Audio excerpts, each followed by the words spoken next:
the Democrats aren't popular nationwide when you poll people. They don't like the Democrats about the same, maybe less than they like Trump.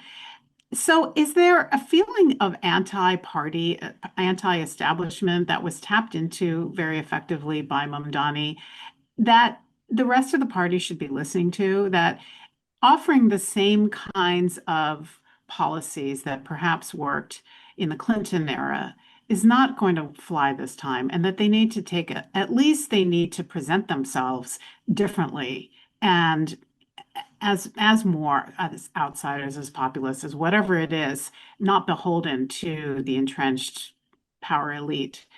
Do they need to campaign at least in the same vein, whether or not their policies are that different, but present themselves as a different kind of Democrat than, a Harris or a Clinton?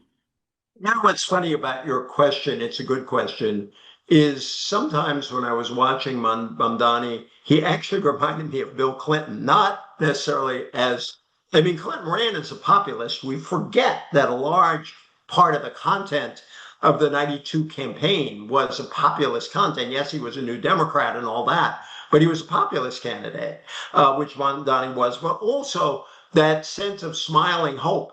I was born in a place called Hope. I mean, I think, number one, Mamdani spoke to the party's desire for younger leadership. And I don't think there's any question that that hunger extends across the party, and not just among young people who feel it most, but among older Democrats too. Second, Benjamin Wallace Wells had a really good piece on this in the New Yorker. New. People want new. Now, you might say people in America want new all the time, but I think at this moment, the frustration is deep enough that they want a sense of somebody providing a different path. And so I think the new is there. I think hopeful is central. And lastly, not to be afraid. And I think some of the frustration with Democrats is that they sometimes seem to be calculating too much. Look, Mamdani calculated too. He said he learned that prices were the big issue. So I don't think we should pretend that, anybody running for office is going to read polls and try to figure out how to win. But I think being visibly unafraid, being visibly here's who I am. I'm comfortable with who I am. I'm comfortable with the arguments I am making. I think that's part of the frustration. And yes, I think that reproducing the 90s is not what people want. I think, deregulation of the kind that happened in the 90s was discredited by the financial crash of 2008, and they turned around and sort of re-regulated to some degree. People are looking for clarity on what you stand for. And I think the other thing, and I think this is a Washington thing, that I work at a think tank, so I love policy.